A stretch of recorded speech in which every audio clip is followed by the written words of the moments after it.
today at Jorstad Creek, and we have agreed that we're gonna take off our masks because we're both immunized, and we are having reasonable distance between us, and then so you can hear us better. All right. So, what prompted you to open the store? Well, Jorstad Creek was founded by Carrie Graber.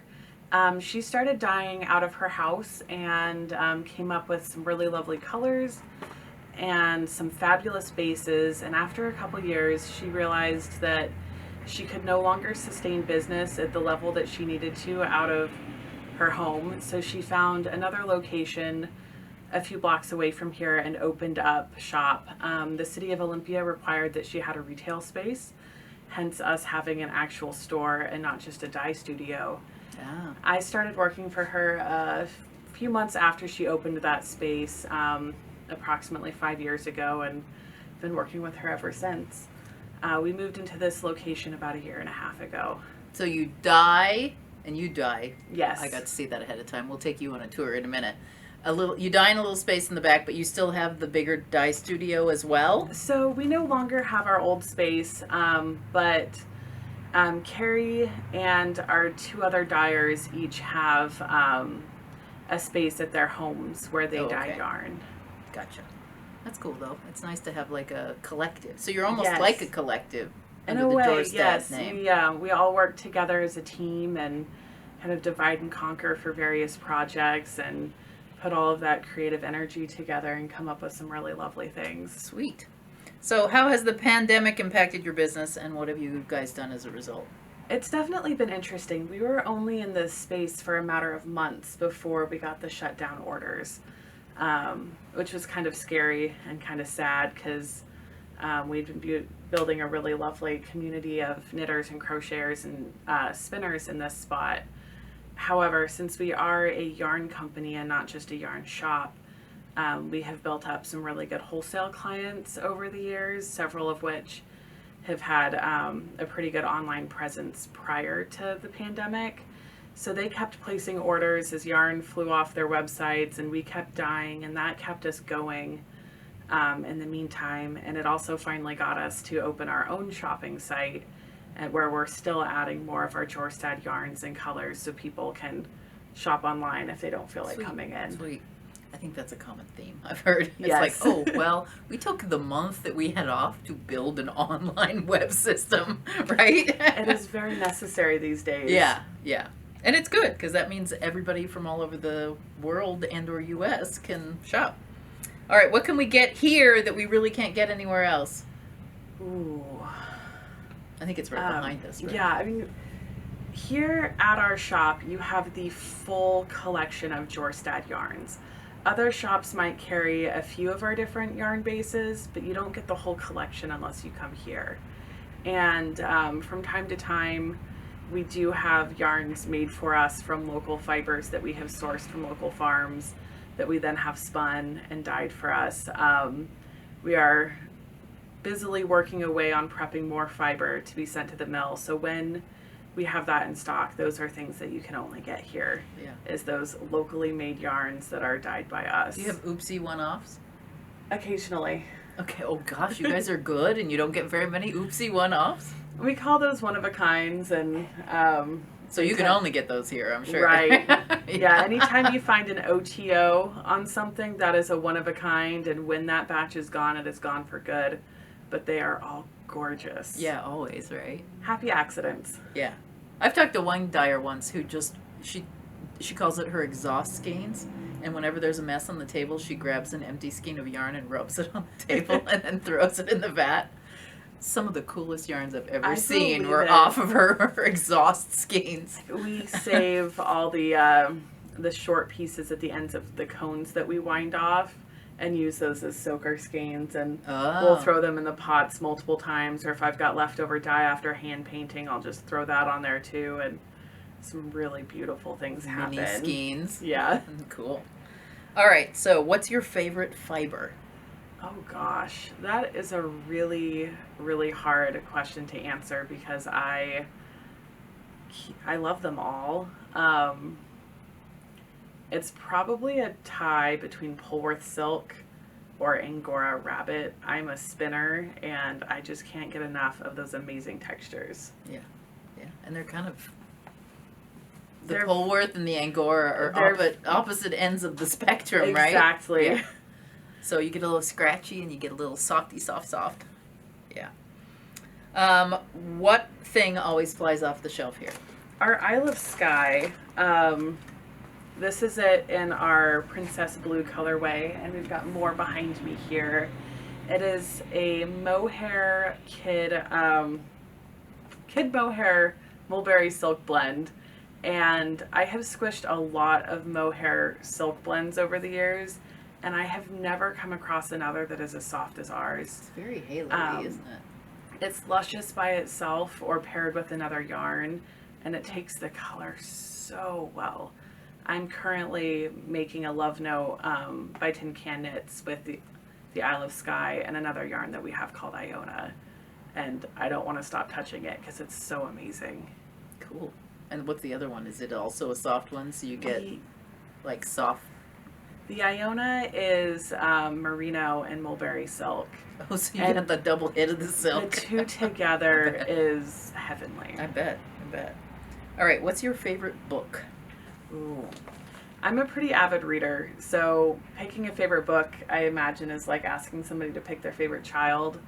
But one that I go back to again and again is the Abhorsen trilogy by Garth Nix. I have read all 3 books in that series probably 5 times each, and I still feel like rereading it. Oh, wow. That's cool. What's the genre? Fantasy. Fantasy. Yeah, I read a lot of fiction. Yeah. What's your favorite gadget? Ooh.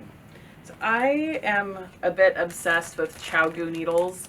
I have the full set in sizes 2 through 15, and I recently treated myself to the sock set, and I'm planning to get the 4-inch interchangeable needle sets as well.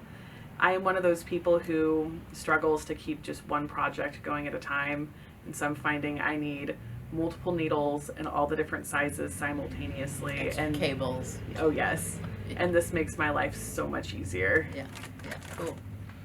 All right, and then let's talk about the store project. You want the green one? Sure. I like orange. I'll take orange. I love orange too. I'll hold it like this. So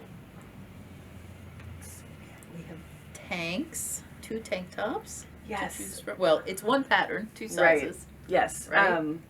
This is the Summer of Love tank top. It's designed by Elena Reynolds, who is a local. It was inspired by 60s era clothing and just kind of a sense of fun. And we thought it was a really nice throwback to the vintage theme for this year's crawl. This is a size inclusive pattern with a racer back design. And it's got a fun flower motif in the front and this lovely little lace panel on the sides, and it's just It's really, a cute swing shape though. yes, too. it moves really nicely, and you can wear it a myriad of different ways to fit your personal style, and it's perfect for summertime. And I would, as part of the photo shoots, we kind of all ran around and we all tried them on, and they fit everyone. They do. They fit everyone. Yeah. From the petite to the not petite, like us, like me, and they were comfortable and they fit nice. Yeah. A lot of thought was put into this design to make something that everybody could enjoy and feel comfortable in, with a design that was both comfortable and flattering. And then the yarn is cotton? Yes. This is a 100% cotton DK weight that's dyed by us, and I believe we are also bringing in a DK weight cotton linen blend. Ooh, sweet. That will work really nicely for this design. Sweet. All right, so we are outside Jorstad Creek, but the reason we're outside is we wanted to show you the cool thing outside. So in the back, it's the back of the shop. In the back of the shop, they've painted a mural with all kinds of yarn and cats. We had this done by a local artist, and it's been a real treasure to have here. It's adorable. Embodies everything we love. Color and texture, and of course cats. It doesn't get any better than that. No. Sweet. All right, and then we'll go to the front door. So we got parking. There is parking. There is.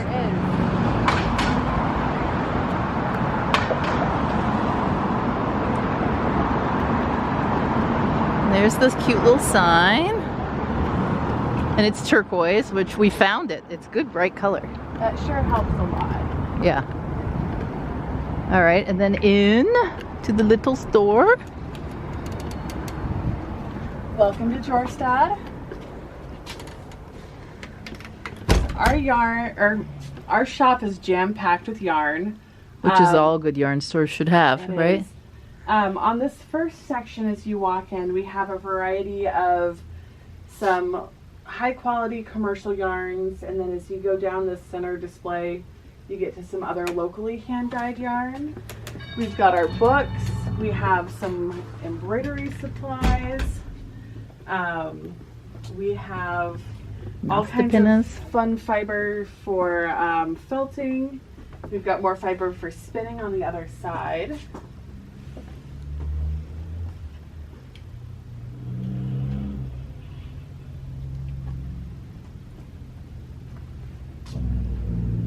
And then we come to the blue wall.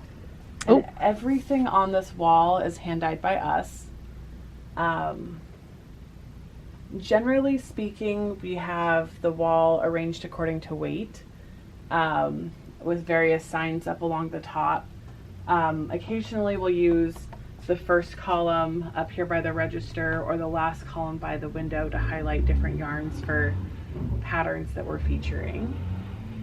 We have kits made out of our yarn, and then most of the patterns featured in those kits are from our sister company BK Collective, which is a group of local designers that work together to bring their ideas to life, and they're all test knit and tech edited and put through the paces to make sure that when they make their way to your hands, they are an easy to read pattern and fun to make.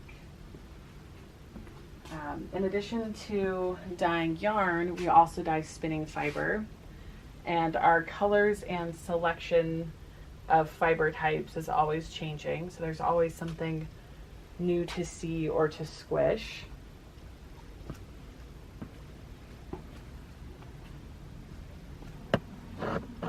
We're into the bulky now.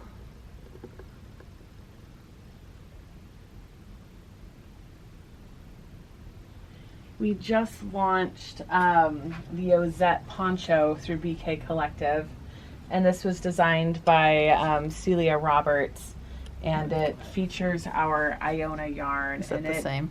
It is, yeah. It shows up in the light better. And it is absolutely beautiful. It was partially inspired by all the different textures and cables and in a fisherman's sweater. And so that has been turned into a poncho. You knit it flat and then seam it up. Oh, I see. So it's sort of an asymmetrical design. Yeah. And as somebody who struggles with completing big projects because I get bored, all of the different textures and things to pay attention to would hold my interest. Yeah. And this Iona yarn is the merino mulberry silk blend.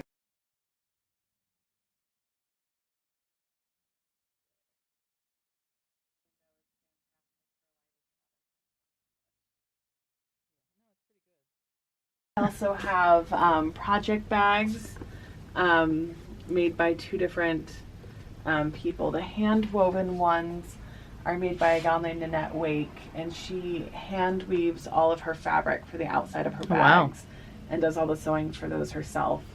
And the others are made by Bag Lady Bags, and Dawn, who makes those, actually used to be our yarn wrangler. So we were really sad to see her go, but we love that she still supplies us with bags. Yeah, yeah. And it looks like some vintage fabrics, maybe? Oh, yes. She finds cool because that's a vintage Japanese and anywhere she can, and repurposes a lot of things that otherwise would have sat sad and unused, and she makes them into beautiful things. Cool. All right, should we take a walk back to the dye corner? Yes. All right, so in the back, you will never get to see this in person, but we have special backroom access. So right now we're passing through our winding area. Yarn gets kind of messy when you dye it, so We rewind everything. Oh, so you reskein always? Yes. Mm-hmm. With the exception of a few hand-dyed colorways or hand-painted colorways that don't get messy. Yeah. But anything that's kettle dyed. I assume that's before rewinding? Yes. And maybe after rewinding? Correct. Most of the ones on the bottom are just waiting their turn to be twisted up. Yeah. So all the winding and labeling happens in this section here. At our old location, we had enough space that we could all dye together, and it was fantastic. Oh, yeah. But with the new location and an upgraded retail space, we lost space to do all of our dyeing together. So we had to get really creative, and most of our dyers were able to set up a space to dye at home. And so this is kind of the central hub where yarn comes and goes to be dyed or to be finished to go to the customer. But I don't have space at home, so I've got my own tiny little dye studio in the back.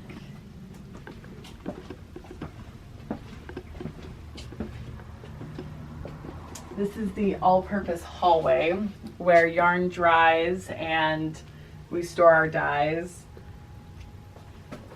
And These all are the good. mixing Belt happens. or necktie holders. Yeah, we are very Very creative of stuff to hang, right? Dye here and here. All the raw materials. And this is where my part of the magic happens. I've got 2 dye pots and a kind of a proofing cabinet style food warmer on the bottom. And then I've got my little a sink. My little sink, and I have a centrifuge spinner between the table and the sink to spin out all the yarn. Oh. So yeah, everything that I dye happens in this little space.